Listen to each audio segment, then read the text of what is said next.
Vijayawada YCP కార్పొరేటర్లతో సమావేశమైనటువంటి YS Jagan కీలక వ్యాఖ్యలు చేశారు. ఈసారి జగన్ 2.0 చూడబోతున్నారంటూ ఆయన ఆసక్తికరమైనటువంటి వ్యాఖ్యలు చేశారు. కార్యకర్తల కోసం జగన్ ఎలా పనిచేస్తాడో చూపిస్తానంటూ అన్నారు. తొలి విడతలో ప్రజల కోసం తాపత్రయం పడ్డానన్న జగన్ వారికి మంచి చేసే విషయంలో కార్యకర్తలకు ఎక్కువ ప్రాధాన్యత ఇవ్వలేకపోయానని చెప్పారు. ఇప్పుడు చంద్రబాబు ప్రభుత్వం కార్యకర్తలను పెడుతున్న కష్టాలు బాధలను చూశానని, ఇబ్బంది పెట్టిన వారిని వదిలిపెట్టనని అంటున్నారు. కార్యకర్తలను వేధించిన వారిని ఎక్కడున్నా సరే తీసుకొచ్చి చట్టం ముందు నిలబెడతానని అంటున్నారు జగన్. అక్రమ కేసులు పెట్టిన వారిపై ప్రైవేట్ కేసులు వేస్తామన్నారు జగన్.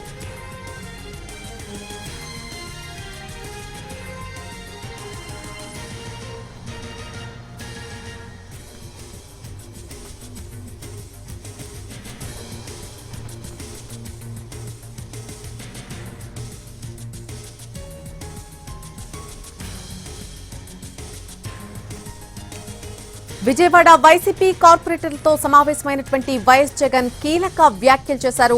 ఈసారి జగన్ 2.0 చూడబోతున్నారు అంటూ ఆయన కొన్ని ఇంట్రెస్టింగ్ కామెంట్స్ చేశారు. కార్యకర్తల కోసం జగన్ ఎలా పనిచేస్తాడో చూపిస్తా అంటున్నారు జగన్. తొలి విడతలో ప్రజల కోసం తాపత్రయం పడ్డానన్న జగన్ వారికి మంచి చేసే విషయంలో కార్యకర్తలకు ఎక్కువగా ప్రాధాన్యత ఇవ్వలేకపోయానని అన్నారు. ఇప్పుడు చంద్రబాబు ప్రభుత్వం కార్యకర్తలు పెడుతున్నటువంటి కష్టాలు బాధలను చూస్తున్నానని, ఇబ్బంది పెట్టిన వారిని వదిలిపెట్టనని అన్నారు. ఇక కార్యకర్తలను వేధించిన వారిని ఎక్కడున్నా సరే తీసుకొచ్చి చట్టం ముందు నిలబెడతానని చెప్తున్నారు జగన్. అక్రమ కేసులు పెట్టిన వారిపై ప్రైవేట్ కేసులు వేస్తామంటున్నారు జగన్. మళ్లీ మనం అధికారంలోకి వస్తున్నామని, 30 ఏళ్లు అధికారంలో ఉంటామని వారికి చెప్పారు. దొంగ కేసులు పెట్టడం తప్ప ఏం పీకలేరు వారు అంటూ కొన్ని ఇంట్రెస్టింగ్ కామెంట్స్ చేశారు.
విజయవాడ వైసీపీ కార్పొరేటర్లతో సమావేశమయ్యారు జగన్. ఈ సమావేశంలో వైఎస్ జగన్ కొన్ని కీలక వ్యాఖ్యలు చేశారు.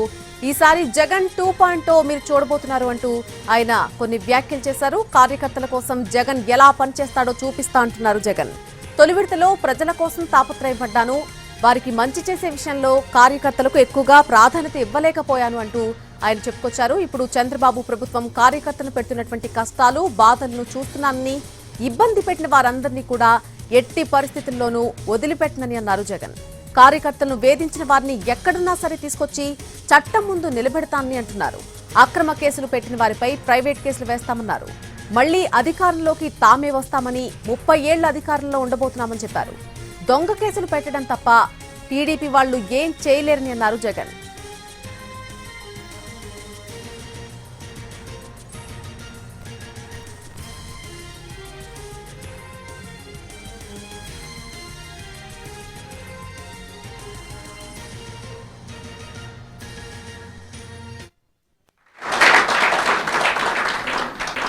పదహారు నెలలు నన్ను జైల్లో పెట్టినారు.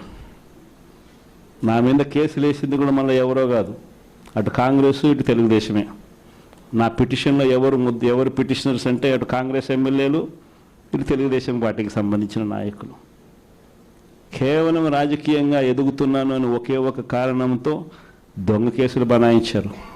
16 నెలలు జైల్లో పెట్టినారు. కానీ ఏమైంది? బయటికి రాలా? ముఖ్యమంత్రి కాలా?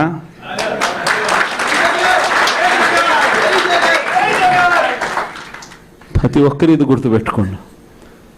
ఎవరికైనా ఇంతే. మహా చేస్తే వీళ్ళు ఏం చేయగలుగుతారు? దొంగ కేసులు పెడతారు, కాదండంలా బెదిరిస్తారు, కాదండంలా మహా అయితే 3 నెలలు లోపల వేస్తారు, అది కాదండంలా. కానీ ఏం చేస్తారు? 3 నెలల తర్వాత మళ్ళా వస్తాం, రెట్టించిన ఉత్సాహంతో మళ్ళా పనిచేస్తాం. ఎవరెవరైతే మిమ్మల్ని జైల్లో పెట్టే కార్యక్రమం ఎవరెవరైతే చేస్తారో, మంచి చేసిన వాళ్ళని గుర్తుపెట్టుకోండి, చెడు చేసిన వాడిని గుర్తుపెట్టుకోండి. ఇద్దరిని గుర్తుపెట్టుకోమని చెప్తాను. ఊరికే చూస్తూ ఊరుకోం. వైఎస్ఆర్ కాంగ్రెస్ పార్టీ బ్రతుకుతుంది. వైఎస్ఆర్ కాంగ్రెస్ పార్టీ ఈ రాష్ట్రాన్ని ఏలుతుంది అని కూడా ఈ సందర్భంగా చెప్తాను.